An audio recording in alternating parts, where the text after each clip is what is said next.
In today's episode of Getting Geeky with Gamer Relief, I sit down with the man, the myth, the legend of Solar Flare Games himself, Dave Killingsworth, to talk all about their latest Robotech game. Kickstarter Corner will come after that. This episode is powered by Heroes and Treasure, Darkness and Light campaign. The popular Heroes and Treasure family RPG expands with new maps, enemies, and treasures. Play it with your kids, 4 years old and up, even teens.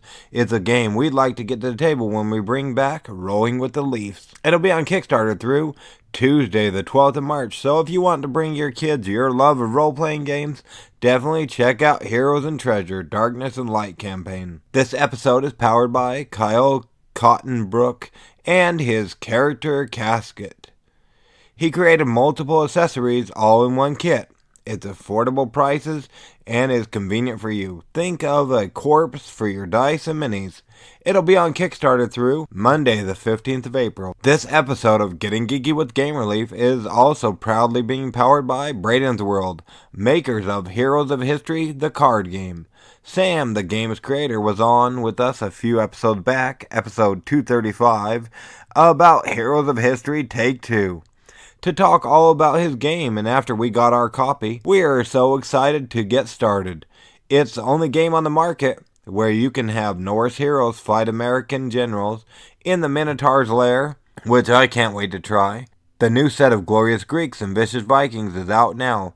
For listeners of the show, you can get a 10% rebate on the game by emailing Sam. I'll leave his email in the show notes on my website, but send a copy of your receipt to him and you'll get that 10% off rebate. Plus, for the first 10 listeners to leave an Amazon or eBay review, he'll also send you an extra 5% rebate. So visit bradensworld.com and learn more about how you can order Iron Flanks vs. Dragon Boat Raiders, as well as the beginner set Midnight Riders vs. Echoes of the Plains, Heroes of History. Do you have what it takes to be a hero? This episode is powered by 60 Second Chef. Quick to learn, easy to play, and super fun. Plus, it'll help us get veggies in front of our kids on the tabletop. Who said they had to be edible? Want to know more? Go listen to my interview with the designer. Episode 255, Wishlist Wednesday on Saturday, 60 Second Chef. 60 Second Chef will be on Kickstarter through Friday the 22nd of March. This episode is also proudly powered by Solar Flare's Games' latest ROBOTECH Crisis Point pre-sale, which the publisher can probably do it even more justice. So without further ado, here is my interview already in progress.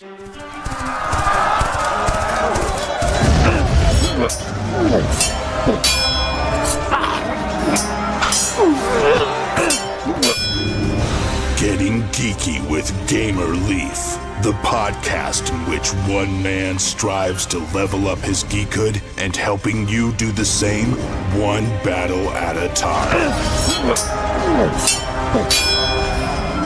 Now, let's get geeky with Gamer Leaf.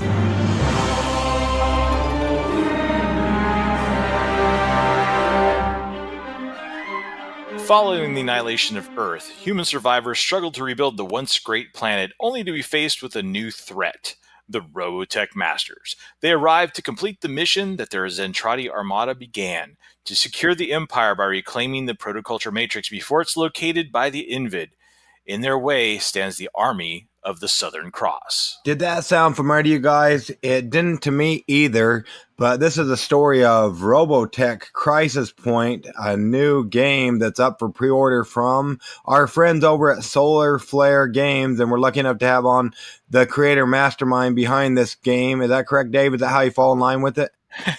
Yep, designer and publisher. Awesome. Thank you so much for joining us yet again on Getting Geeky with Gamer Relief. It's been a while. Well, yeah, we did Force of Arms last year, and I mean, Crisis Point will be our 10th game in 5.5 years. Well, there you go. Not too bad, track record. Now, before we get into all that, let's rewind a little bit in case somebody hasn't caught our previous episode where we had you on. How did you get into tabletop board gaming? Many years ago, a friend of mine and I had an idea for a cool little game, and then I ended up kind of making it. It was just one of those things. We had this idea. We wanted to share it with people.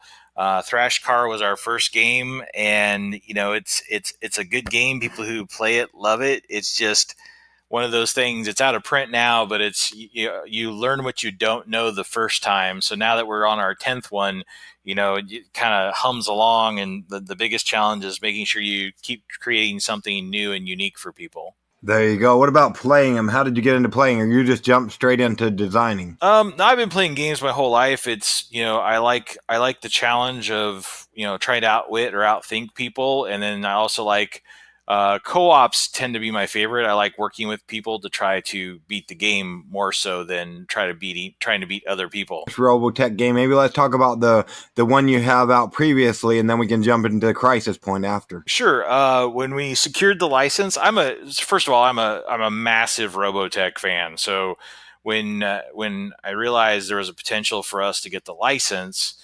one of the things about our Robotech games is what we really wanted to do. Since Robotech came out when I was about 14 or 15, and it's what hooked me on anime. That this is the greatest animation I've ever seen, because my generation grew up on like Scooby Doo, and that's a whole different style. You're just like, wow, transforming airplanes, and I mean all this stuff. And so when we figured out that I could get it, I was like, okay, what's the master plan? Because I've always got to kind of we have a 3-year license. What's the master plan?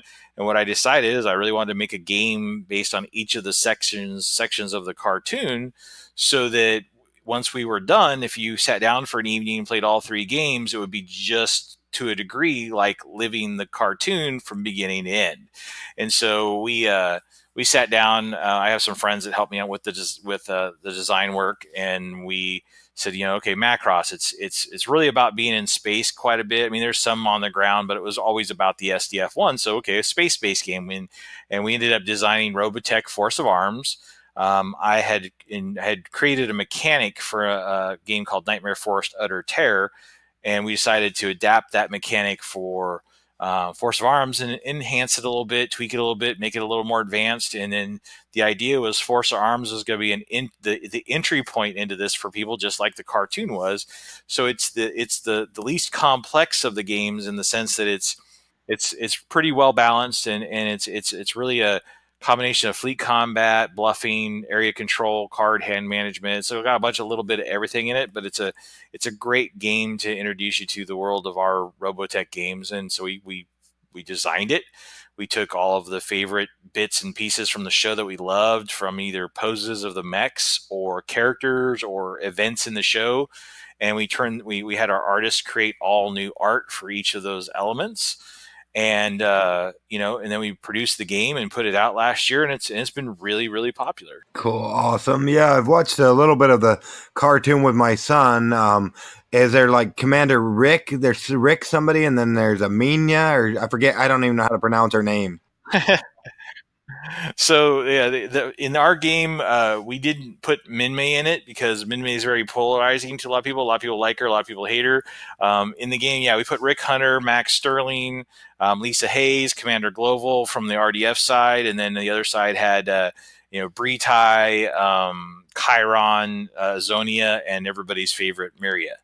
And so we put all the big characters, all the the SDF one is in there. It's got 2 versions. It's got the carrier, the ship mode, and then the transformed robotic mode. And it's got all the things that, if you've ever paid any attention to Robotech whatsoever, it just coats you in the nostalgia of the cartoon and the TV show. Awesome. And is it a 2-player game as well, or what is the first one? Force of Arms is a 2-player game. When we went to Crisis Point, we took a lot of the things that we used in Force of Arms and we modified. We wanted to make Crisis Point a 2-player game as well, because it's really a war game, and it's a lot of fun to do it head to head, since there's only really 2 sides. And in that sense, we took, and we jokingly talk about it, Utter Terror, which was the very first game to use this kind of mechanic that we made. This is the ultimate expression. It's a strategy, deep strategy, tactical war game, but it's not like you're playing with little wooden blocks. It's a sense of anybody can learn it. It's really good way to teach kids strategy. It's a good way for you and your friends to really try to outwit and outthink each other. So yeah, but the first two games are both Crisis Point and Force Arms are both 2-player games. Later this year, we're going to put out a 1 to 6 player co-op called Robotech Invid Invasion, which will be based on the new generation segment of the show.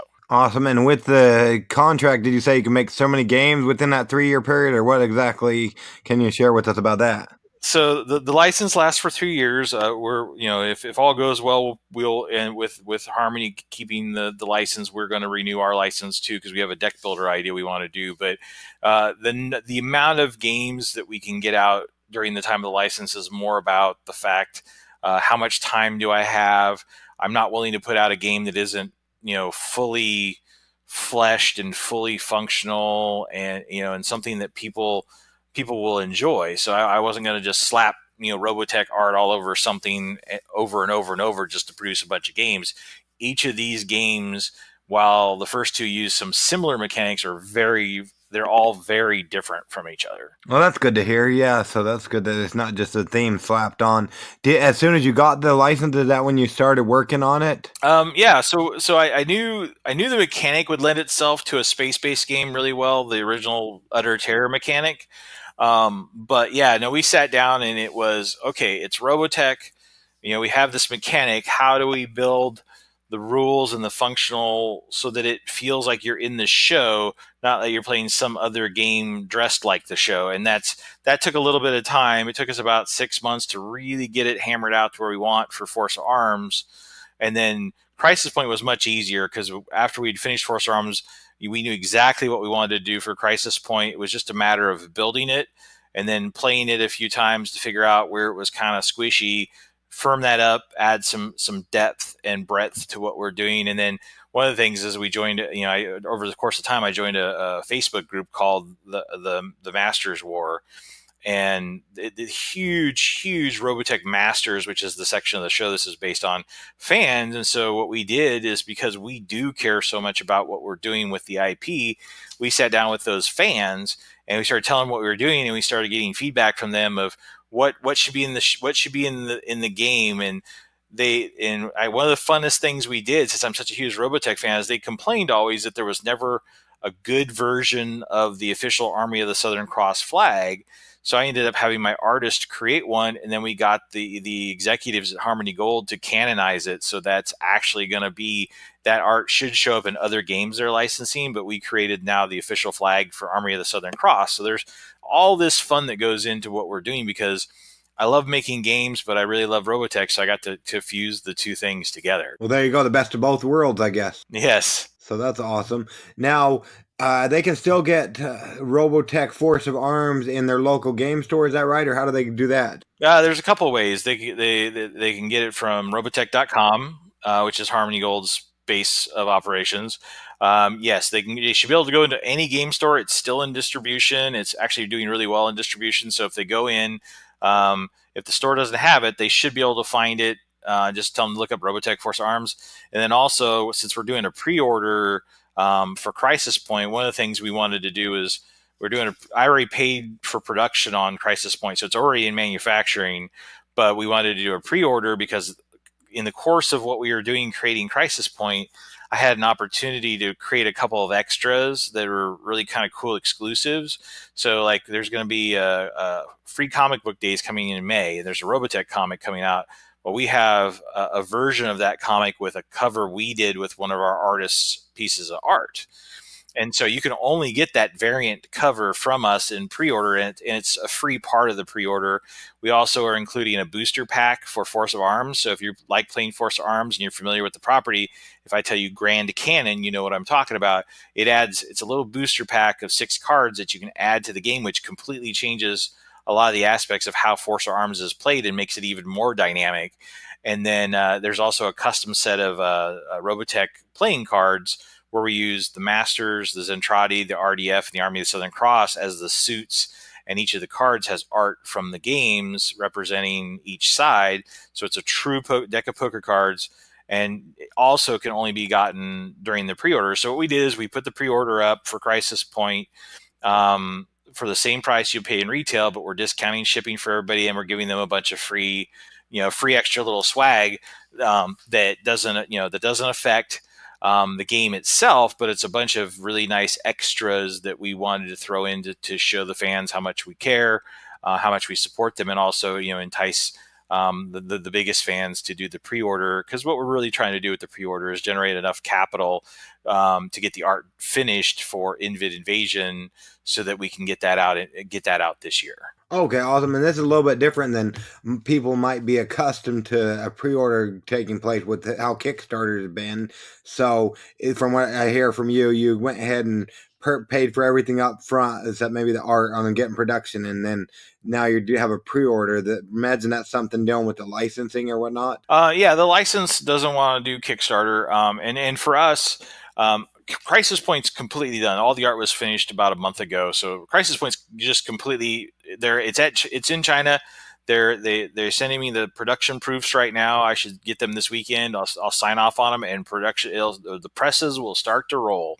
The money we're trying to generate from the pre-order is actually for the third game. We already started art on that as well, but when you don't have access to use crowdfunding Kickstarters and stuff like that, and you're writing a sort of quote writing a check to produce thousands of copies of a game, the idea is, as a business, I need to generate a little bit of operating capital before the game goes into distribution. Because once Crisis Point goes into distribution, it'll start selling like Force of Arms did, and we'll have some revenue stream from that. But I want to get a head start because I really want to get Invid Invasion out to everybody before Christmas this year. Oh, okay. So that's the third one. Yes, sir. That is a full true co-op. You play the 6 heroes from the new gen part of the show, trying to fight the Invid. That one's built so that you have a certain amount of turns to clear the Invid from Reflex Point before the Regis Queen shows up and starts pounding your face. And you've got to try to beat her and all of the Invid before the time runs out, or Earth is conquered. If you beat her, she leaves the Earth and you've saved it. So it's a true co-op. Anybody dies, you lose. The timer runs out before you beat everybody, you lose. So right now it's working out really good. You lose about 50 or 60% of the time, which is what you want in a true co-op. And it's amazing. It's so dynamic and fun, and it really does. For Invid Invasion, when we get it done, you'll have 5 little cardboard punch outs for each of your characters, because if you've ever seen the show, especially for Robotech fans, if you play Scott Bernard, you have a standee for Scott Bernard just staying there in his armor. Then there's one for him on his Cyclone in a motorcycle mode. There's one in him in the Cyclone in armored form, and then one as a Guardian and one as a Battloid. So depending on which mecha form you're powering while you're playing, you switch the standee out to match which mecha you're using. So we really wanted people to have that feeling of, okay, well, I'm playing Lancer. I want to play the Cyclone with the dual bladed arms, and if I'm playing Rook, I want to make sure she's in her alpha or her beta or whatever, we really wanted it. Once again, it really comes down to ensuring that people who are Robotech fans really feel like they're playing in that TV show. And for people who just like board games, it's just a really cool, dynamic board game with a lot of really beautiful art. Awesome. And it sounds like that's a board game and not a card game like these other two. Oh, it's a card. Invid Invasion will be cards and dice. With standees, awesome. So that sounds cool. What's my turn going to look like? Me and you, per se, sat down to play Crisis Point. What's my turn look like, Dave? So at Crisis Point, it comes with a board. The board is 24 by 18, so it's big. You have a grid laid out in the middle that's 4 by 4. And what you do is when you start the game, you have 1 base, 2 secret locations, 8 units, and then 8 combat cards. And what happens is you control 2 sides of the outside of the board, and then I control 2 sides. And on my turn, I have to either lay down my base, one of the 2 strategic locations, or one of the 8 unit cards in the center. And you're going to play those face up. And so what it is you're building the center out of your hand. Once you've gone 8 turns, you should have played your base, 2 of your strategic locations, and 5 of your 8 units. So each game can be very different because each unit is very different from each other. And as you play them in the center, they have powers that trigger. And actually, there's powers that can multiply or trigger off of each other. So each player is kind of trying to outplay the other because you're trying to set up your abilities while blocking the other guy's abilities. So what I do is I play one of my unit cards in the center, and then I play one of my combat cards, which are just it's just a card with, it has art on it, but it has a power, and the power ranking is 2, 3, 4, 5, 6, 7, 8, or 9. And you play one of those face down around the outside, either on one of your rows or one of your columns. And when you do that, whatever you've played face down is how much combat power you're applying to either all the 4 cards in the row or all the 4 cards in the column. And what you're trying to do is you're trying to, when the column, where the column and the row meet, you'll add up how much attack power you have focused there or how much defense power you have focused there. And so the idea is you're really playing a strategic game of, I'm trying to get my units out here, and the enemy's playing his units. And as I play my combat cards around the outside, I'm trying to build vectors of strength to capture the cards worth the most points. Oh, okay. So it sounds good. And it sounds like with doing that, there's a lot of replayability for it. Yeah, I have, my playtesters have, the primary playtesters have played it against each other over 100 times, and I love because they still love playing it because it's just different every time. Since you don't use all your cards every time, there's almost an infinite number of ways you can combine those cards, and if you combine with how you're going to play them on the field plus how you're going to play your cards around the outside, it's super replayable because it's so different every time. We've built the math and the abilities so that there's no one combination that's overpowered, because once you've played all the cards and you've built the board, then you have another phase called tokens. So there's tokens you earn as you play, and then you'll play those 2 at a time as you're trying to kind of manipulate the board with these tokens, adding power, either defensive or attack, to various cards on the board. And then you have a hero and command phase where each team has 4 heroes from the show, 4 command cards, which are classic moments from the show. And you're going to go back and forth playing 1 card each because you're going to play 2 heroes and 2 commands. And as you play those, you reveal the card, you do what it says right then and there. And it's generally what it is it's manipulating the play space even further. So you could have this master plan during phase 1, but the other guy could bugger it up by playing the right combination of hero and commands during hero and command. And once hero command's over, you flip over all the cards around the outside, you resolve all the cards and see who got the most points. It's simple to learn, and it's complex to become it's almost like chess in a way that you can learn all the moves really easy, but learning the strategies is the depth and breadth of what you're doing. Okay, awesome. And do both sides have different powers? Like, is it asymmetrical play? Yeah, there's the way it's set up is there are things that are similar on each side. There are a few symmetrical bits for a balance perspective. So there's a bit of core. So like the combat cards that go around the outside creating power, each side is exactly the same.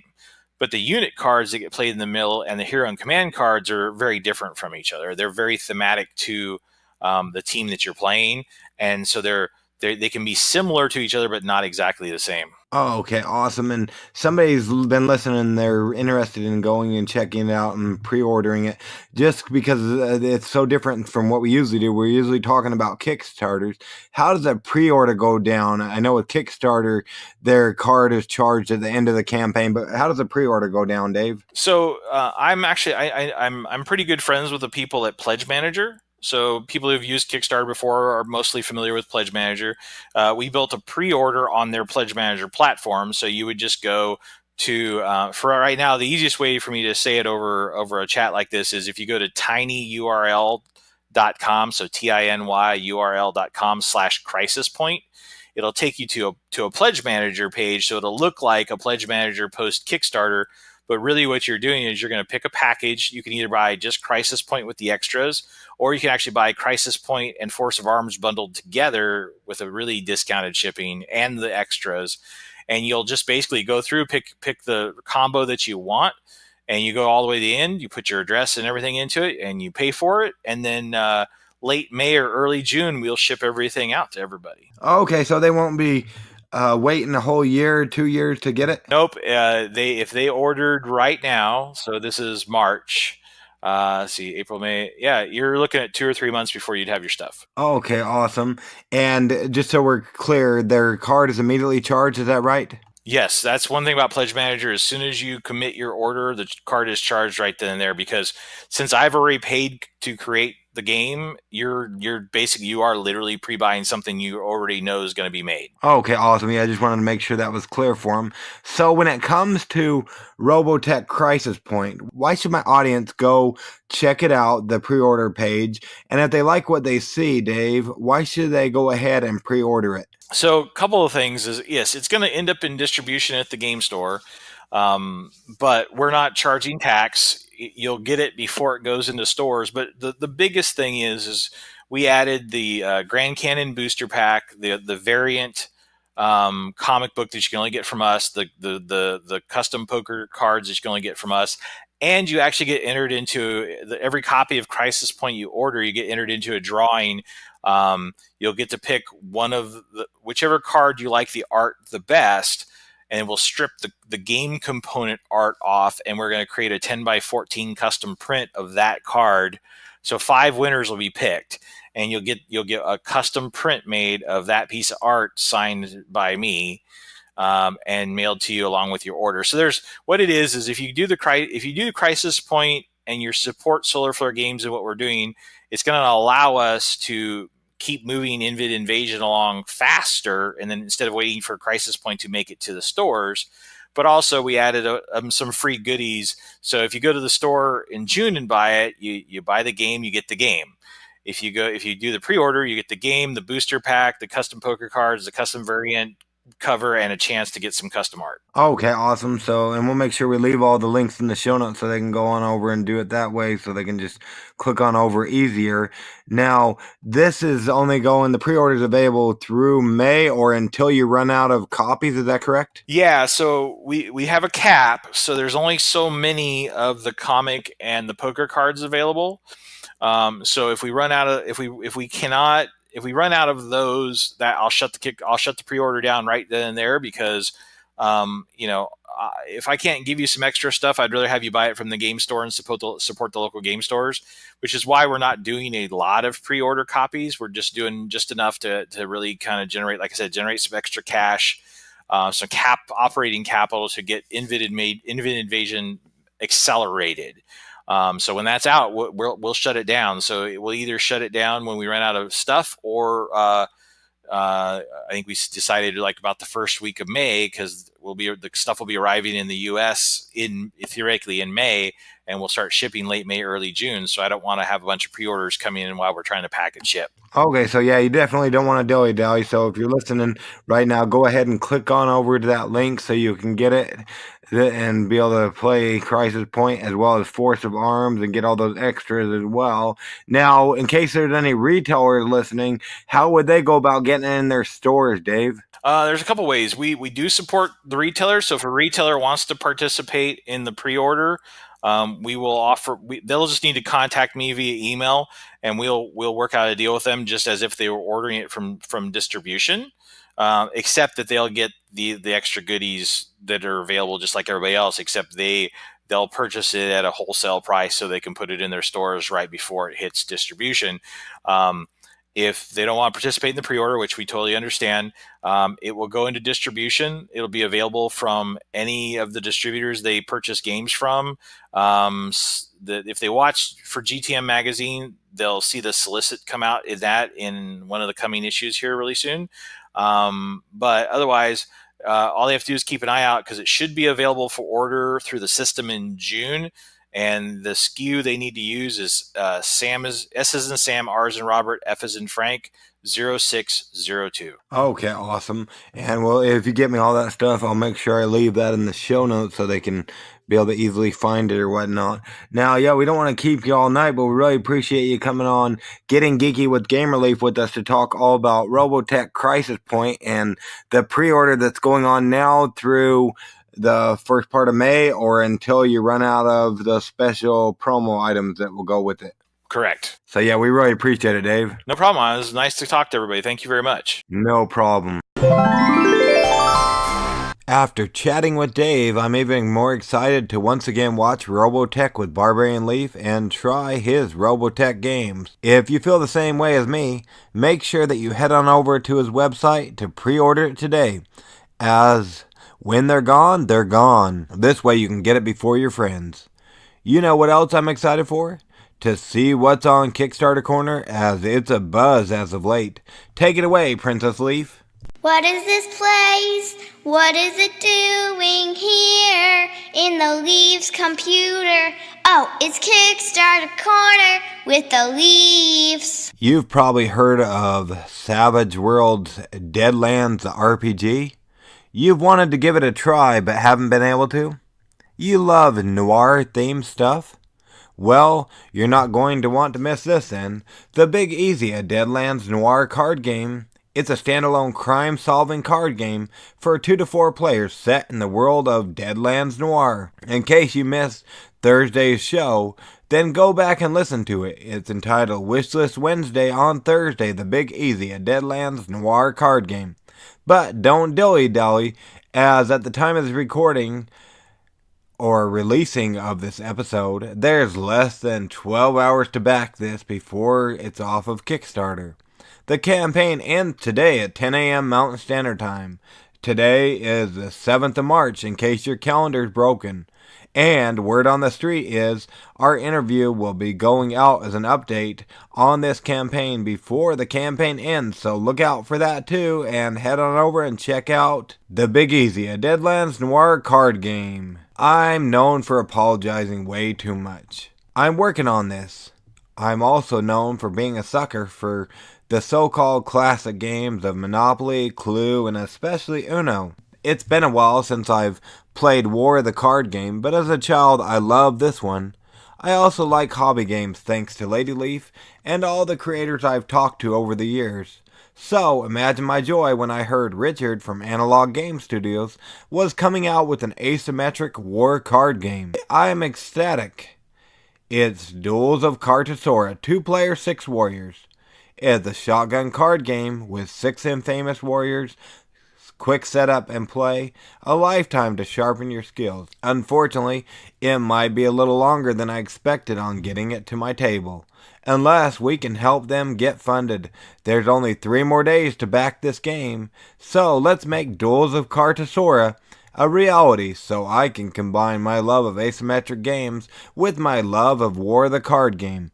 Back it before this Sunday, the 10th of March at 7 p.m. Mountain Standard Time. Another game I've come to love since I got into this so-called hobby of gaming is Machi Koro. I love playing this with Princess Leaf. We've also played Valeria Card Kingdoms before. It's a tableau building game as well. But get this, it's set in the fantasy world in which you get to kill monsters and build your army. We had played it once or twice. Lady Leaf only picks games she'd like to get to the table, which makes sense. We must have missed the expansions that came out, but guess what? There's a new one with pirates. Yes, Valeria Card Kingdom's Crimson Seas. Sail to lands beyond the borders of Valeria in Crimson Seas, the 3rd full expansion to Valeria Card Kingdoms. Even before I had a chance to see it on Kickstarter, it was well funded, reached its funding goal in a measly 3 hours. But this isn't just one expansion to the game. Get a load of this. Daily Magic Games is producing 3 products in this Kickstarter campaign. Crimson Seas, an expansion to Valeria Card Kingdoms, Ward Towers, another Valeria Card Kingdom expansion pack, and Corsairs of Valeria, which is a standalone dice game. So be sure you read all the pledge levels to determine which items and which languages you want your rewards in. Not convinced? Well, before their campaign ends, at the very least, Wizard Leaf and I will bring you our review of Valeria Card Kingdoms before their campaign's over. So be on the lookout for that. Either way, if you want some fun games, back Valeria Card Kingdoms Crimson Seas before Tuesday the 26th of March. Who rules your game group? Or is it everyone for themselves? No more, because now you can totally let your inner villain out. But only in Big Bad Overlord. That's right, Big Bad Overlord is a competitive tabletop card and dice game where you use luck and attitude to take over the world. In this game, you'll assume the roles of evil dukes, each trying to destroy your rivals in order to become the new overlord. It's a combat game with card drafting, bluffing, player elimination, and lots of bad puns. You'll build your armies, form alliances, betray one another, and fend off the forces of good in a quest to become the greatest villain of them all. Did you hear my interview with the big bad overlord himself on Saturday? No? Well, go listen to it. We'll wait for you. What'd you think? Well, just through our chat, he convinced me to up my pledge level so I can play Big Bad Overlord. But speaking of their pledge levels, I love them.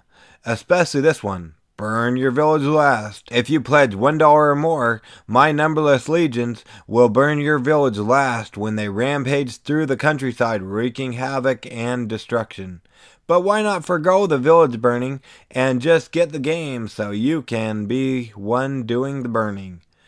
Only one way to do so, that's by backing Big Bad Overlord before Wednesday the 27th of March. Now it's come to our least favorite time and your least favorite time as well. Time for us to get on with our lives and you to get on with yours. But in the meantime, if you like this episode, I hope you'll share it with somebody so you can do like we always say. Go ahead and get geeky, stay geeky, and bring others in the geek fold. And as usual, we'll catch you guys on the flip side. Game Relief out.